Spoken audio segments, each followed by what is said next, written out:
Guys, right, as I'm selling my Peugeot 206, this one kind of sprung to mind because not many people know what a V5C is, and what this video is going to be explaining to you is what a V5C is and how it works, and what parts to fit in for when you go and buy either a new or used car. So everyone, this is what a V5C is, and what this does is it's basically the registration of the car, and as it does say on the top, it's not this document is not proof of ownership. What that does is basically just a copy for you to keep for, you know, to show that you are registered for it and that you have got it and that the government know about it. So let's just go through the steps, right? So what you'll see on the top here is a number, probably just around about there. That is the number that you use for when you go and tax your vehicle. What it will ask is it'll ask you for your 11-digit V5C number, and what that does is that number there is on the government's database, and I'll basically that will go and tell you or me even for how much the tax is on your car. And obviously taxes based on emissions and all that sort of stuff is pretty shit if you ask me, but that's how it works.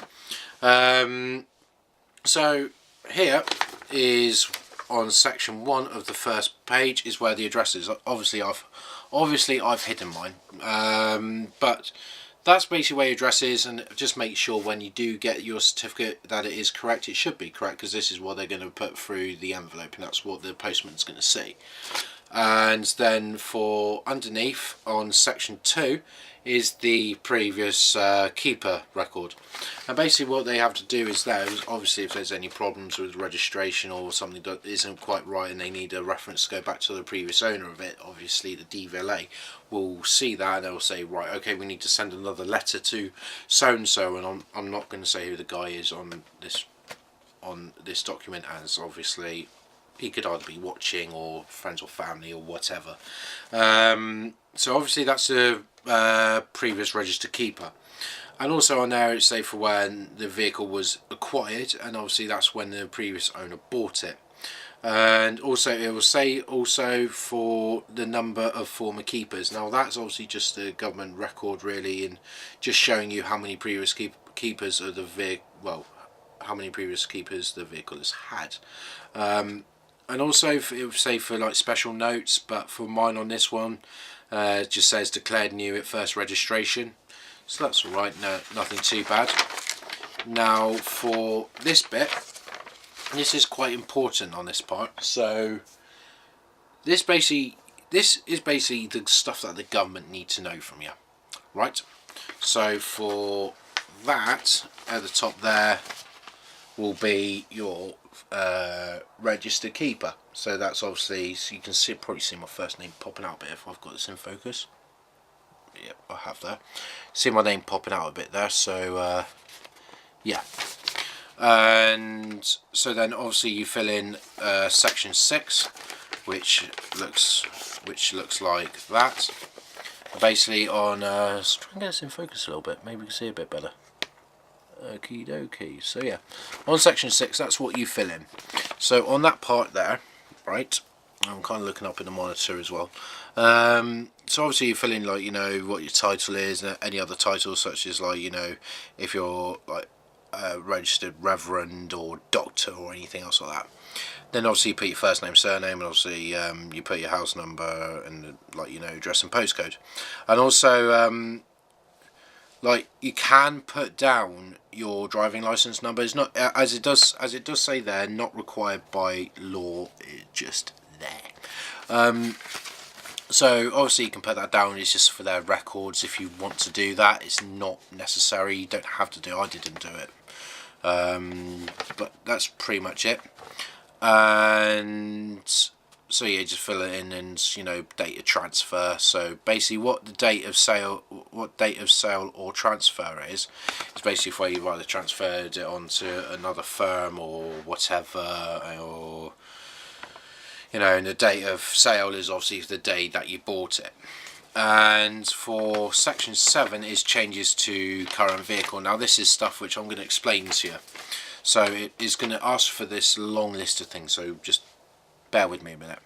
It's going to be your wheel plan or body type, the VIN chassis or frame number. So like, you know, obviously on your windscreen you have a little metal plaque just right down on the bottom right hand side of your windscreen when you look outside of it.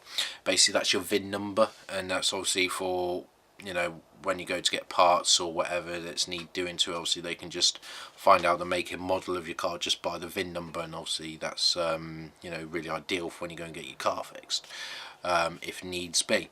Your new revenue weight, so like if you made changes to it, which you've either intend for road use, which you've either added extra weight to the construction, so like added a heavier bumper, or you've added a heavier chassis to it, you'd have to register it. And obviously you do that from there, and obviously you just put, yeah, it's pretty basic really.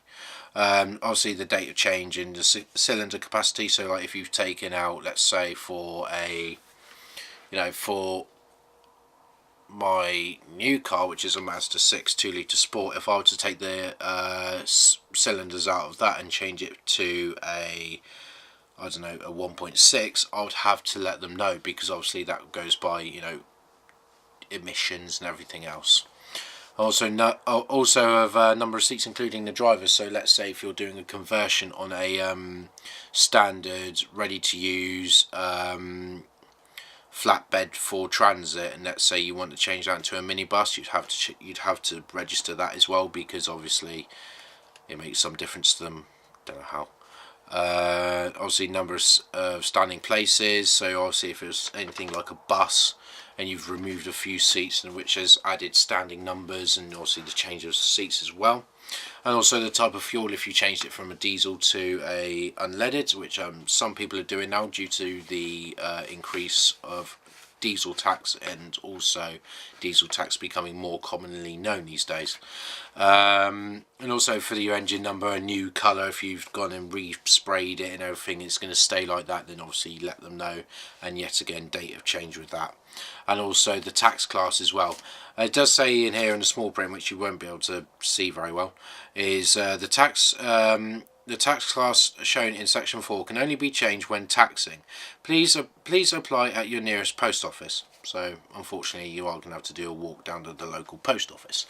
And obviously under there you have the registered keeper and the new keeper there, and obviously you both do the signing. So when I get rid of my Peugeot, obviously I need to sign there, and then the person who's going to be buying the Peugeot needs to sign there. Okay, so that's what that, and that first page, right, that all goes off to the DVLA, right? That's it. Once that page is done, you just get that into an envelope, send it off to the DVLA, and they'll sort you out a new V5C and send you that in the post. Okay, and now for this bit, which is quite quick to explain. So your V5C/3, that's basically for which it states here, the selling or transferring your vehicle to a motor trader, insurer or dismantler. Please fill in and return the form to the DVLA. See notes on over the page, which is that page there. Right, you see it? So basically it gives you like the details, and obviously it's all colour coded according to what you need to know.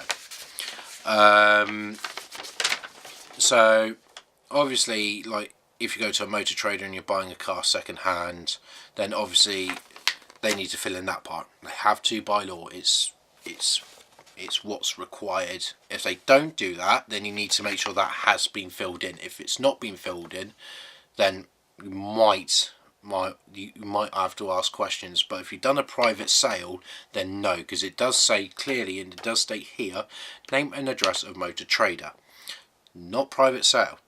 Private sales is excluded. It's only if you're a motor trader.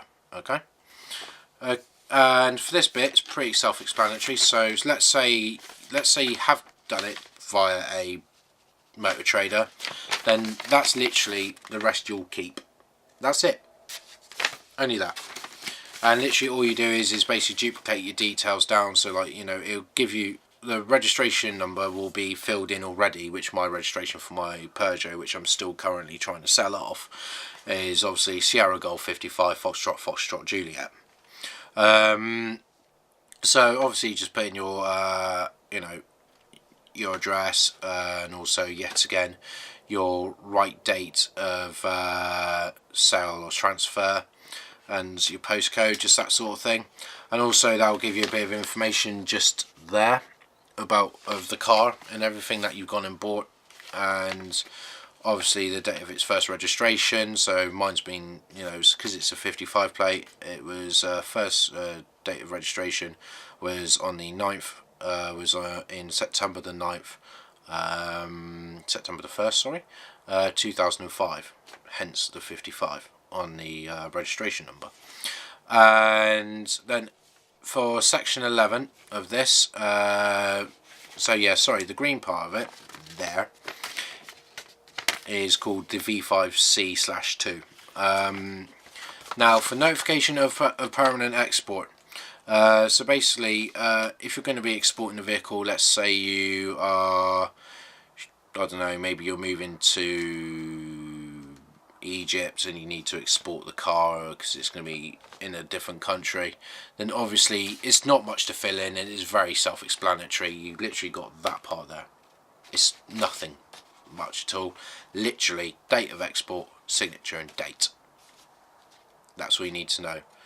And obviously return to the DVLA. And that part there, so basically that part there, unless you've gone to a Motor Trader, you keep that page. And of course with this page here, you send off, and that's what gets sent off, and you don't ever see that page again. That's obviously for DVLA records only. So for anyone who never really understood what a V5C is, I hope you do now. But yeah, if you have any questions, and also please like and subscribe, and also please feel free to leave a comment if you think I've not covered anything in this video which you would like me to cover, or would like me to cover in a later video. And I shall see you a lot on the next video. And remember, we are trying to get up to 1,000 subscribers, so please smash that like button, get me up to 1,000 subscribers. It will be greatly appreciated, and I shall see you a lot in the next video, which is going to be Wednesday or Thursday. Alright, so I shall see you a lot later, and enjoy, and also be good and drive safe. No cocking about. Right, bye bye.